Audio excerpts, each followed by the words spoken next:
ये कोई normal India Afghanistan का ओडीआई मैच नहीं था, ये मैच हमें फ्यूचर दिखा के गया है हमारे इंडियन क्रिकेट का। मतलब शायद जब रोहित विराट रिटायर हो जाएंगे, हमारी स्क्रीन पे हमें सबसे ज्यादा बैट उठाते हुए दिखेंगे ईशान किशन एंड शुभमन गिल। भगवान जी डाउनफॉल जैसा मर्जी दे, कमबैक तो ईशान किशन जैसा ही दे बस। और अगर कभी रिस्पॉन्सिबिलिटी उठाने की बारी आई तो ऐसी ही उठाएं जैसे शुभमन गिल उठा रहे हैं। सच बताओ, शुभमन गिल जब नंबर 3 पे है ना, मेरी आत्मा को कुछ तो होने लग गया था। Like it felt illegal. एक डेकेड से ज्यादा हमें किंग को रूल करते हुए देखते आ रहे हैं इसी फॉर्मेट में। अब अचानक से आप मेरी आंखों को एडजस्ट करने के लिए बोले कि भाई गिल को देखो नंबर 3 पे, तो थोड़ा तो अजीब लगेगा। लेकिन एक एमआरएफ बैटर है, इंडिया का कप्तान, नंबर 3 पे आके सेंचुरी लगा के गया। खुशी थी इस बात की, लेकिन गम इस बात का लगा वहां विराट कोहली नहीं था। बट हमारे विराट कोहली तो अपना हेयर डाई वाई करा के, नया हेयर स्टाइल करा के लंदन में घूम रहे हैं मस्त, और अपने एथलीजर ब्रांड 18 के प्रमोशन में लगे, जिसके लिए बाय द वे मैं बहुत एक्साइटेड हूँ। जहां विराट कोहली अपनी डैडी ड्यूटीज में लगे हैं, शुभमन गिल डैडी हंड्रेड्स बनाने में लगे हैं। तो इंडिया को पहले बैटिंग करने के लिए कहा गया और जायसवाल को एक मौका दिया गया, ओपनिंग कराई उनसे, एंड ऐसे भंडारे में वही बंदा भूखा रह गया। एंड रोहित शर्मा ने एक बार फिर से गर्म करके ठंडा छोड़ दिया, 48 पे आउट हो गया। लग रहा था 50 तो आसानी से बन ही जाएगा,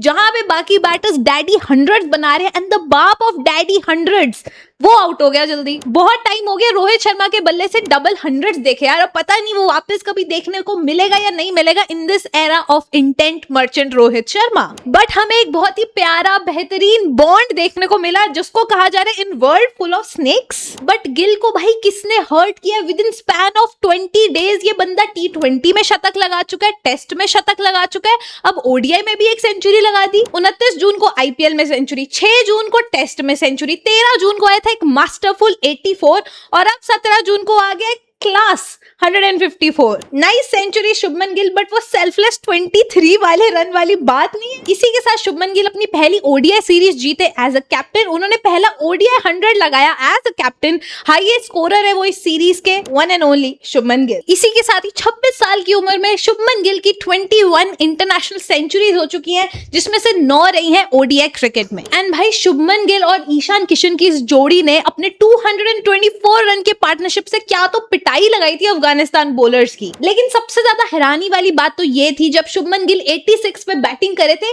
तब ईशान किशन 38 पे बैटिंग करे थे, फिर भी इन दोनों ने सेम ओवर में जाके अपनी सेंचुरीज कंप्लीट की हैं। अब आप पूछोगे कैसे? भाई क्या क्रेजी एक्सेलरेशन किया है ईशान किशन ने। इस बंदे ने 52 बॉल्स में अपनी 50 कंप्लीट करी थी, उसके बाद उनका नेक्स्ट 50, यानी कि वो अपने 100 में पहुंचे in just 19 balls. Ishan Kishan Shubman Gill का तो ऐसा लग रहा था मैं 100 बनाऊंगा तो मैं भी 100 बनाऊंगा, मतलब भाईचारा ऑन टॉप रहेगा। मतलब 2026 ना ईशान किशन के कमबैक के लिए याद रखा जाएगा, क्योंकि ईशान किशन का ये mission redemption was just crazy। लेकिन बुरा इस बात का लगेगा कि जब विराट कोहली टीम में वापस आएंगे, उसकी खुशी तो होगी, लेकिन गम इस बात का होगा कि ईशान किशन को अपनी जगह खाली करनी पड़ेगी। लेकिन रुको जरा, सब्र करो, क्योंकि यहाँ बोला जा रहा है number 4 for India in World Cup 2027 to manage left right combination Ishan Kishan.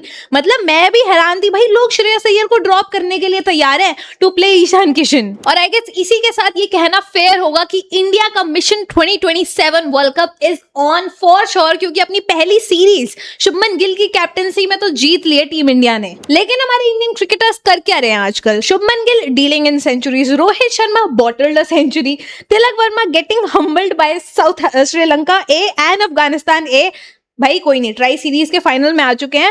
And Virat Kohli, भाई मेरे शूज ले लो, चलो 200 कम दे देना यार, बस करो, बहुत मजाक उड़ा लिया भाई। I am really excited for this launch, and no, मुझे इसके पैसे नहीं मिल रहे बोलने के लिए। I am genuinely excited to see the businessman side of Virat Kohli. और इस मैच में हमें माइलस्टोन्स भी देखने को मिले, क्योंकि ईशान किशन ने अपने 1000 ओडीआई रन कंप्लीट किए, शुभमन गिल ने 7000 इंटरनेशनल रन कंप्लीट किए, और श्रेयस अय्यर ने भी 3000 ओडीआई रन कंप्लीट कर लिए। ऑनेस्टली एक बार तो लग रहा था कि इंडिया 450 टप जाएगा, लेकिन काफी अच्छा कंट्रोल कर लिया यहाँ अफगानिस्तान ने इन द डेथ ओवर्स, क्योंकि उसके अलावा कोई और प्लेयर्स खास चल नहीं पाए। केएल राहुल का डक आया, श्रेयस अय्यर कुछ ज्यादा कर नहीं पाए, बट उसके बाद जो किया वो किया इंडियन टीम की बॉलिंग ने। भाई गुरनूर बरार एक बार फिर से अपने डेब्यू मैच में भी 3 विकेट्स लेके गए थे, और अपने सेकंड मैच में भी 3 विकेटें ले गया ये बंदा। प्रिंस यादव का भी ओडीआई डेब्यू हुआ, और जो उनकी मेडन विकेट होने वाली थी वो हो गई थी नो बॉल, उसके बावजूद भी ये बंदा भी ले गया 2 विकेट्स। एंड भाई I am really happy, Arshdeep Singh का कमबैक हो चुका है और वो भी ले गए 3 विकेटें। काफी इजी विक्ट्री थी to be very honest India के लिए। 232 पे सिमट गई अफगानिस्तान। अफगानिस्तान की तरफ से Rahmat Shah was the top run scorer, 79 उन्होंने बनाए। उसके अलावा गुरबाज ने भी जो पिछले मैच के सेंचुरियन थे 41 रन उन्होंने बनाए। सदकिल्ला अतल ने भी 42 रन से कंट्रीब्यूट किया। बट ऑफ कोर्स इतना बड़ा पहाड़ जैसा टोटल चेस करना was definitely not gonna be easy in front of this lethal Indian bowling side. जहां हमारी इंडियन मेंस टीम जीती, भाई हमारी इंडियन वुमेन्स टीम कहां पीछे रहने वाली थी। ऐसा लग रहा है कि इस इंडियन टीम को रोक पाना बहुत मुश्किल होने वाला है। लेकिन असली वर्ल्ड कप तो भाई यहां से शुरू होता है, क्योंकि नेक्स्ट मुकाबले होने वाले हैं साउथ अफ्रीका और ऑस्ट्रेलिया से। लेकिन सबसे बड़ा कंसर्न रहने वाला है यहाँ पे श्रेयंका पाटिल, जो स्ट्राइक बॉलर है इंडियन टीम की, वो एंकल इंजरी हो चुकी है उनको। अपने एंकल शायद उन्होंने ट्विस्ट कर लिया फील्डिंग करते हुए और उनको स्ट्रेचर पे ले जाया गया था। ऐसे सीन्स हम बिल्कुल नहीं देखना चाहते थे।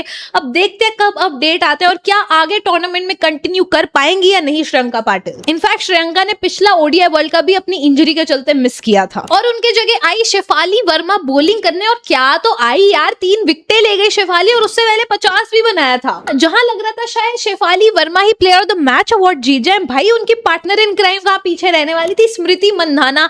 क्या तो बेहतरीन नॉक खेला था उन्होंने 74 रन का, जिसके चलते वो जीती player of the match award और अपना सेकंड कंसेक्यूटिव 50 लगा दिया इस टूर्नामेंट में। जहां स्मृति के ग्लोरियस शॉट्स देख के मजा आया, रिचा की फिनिश देख के उतना ही मजा आया और उसके बाद और भी मजा डबल कर दिया था श्री चरनी के 4 विकेट हॉल ने। ये बंदी सिर्फ 21 साल की है। क्या तो भाई क्या लड़की है, क्या फास्ट बॉलर है। तो आई थिंक इंडिया की हर डिपार्टमेंट से कंट्रीब्यूशन आ रही, चाहे वो बैटिंग से है, बॉलिंग से है या है वो फील्डिंग से। कैचेस बहुत अच्छे पकड़े जा रहे हैं इस इंडियन टीम से, तो वो बहुत अच्छा लगा देखने में। तो गाइस अगर वीडियो पसंद आए तो जल्दी से लाइक कर दो, चैनल को सब्सक्राइब कर दो 12th मैन कॉर्नर बाय दिया, और इंस्टाग्राम पे भी फॉलो करना मत भूलना।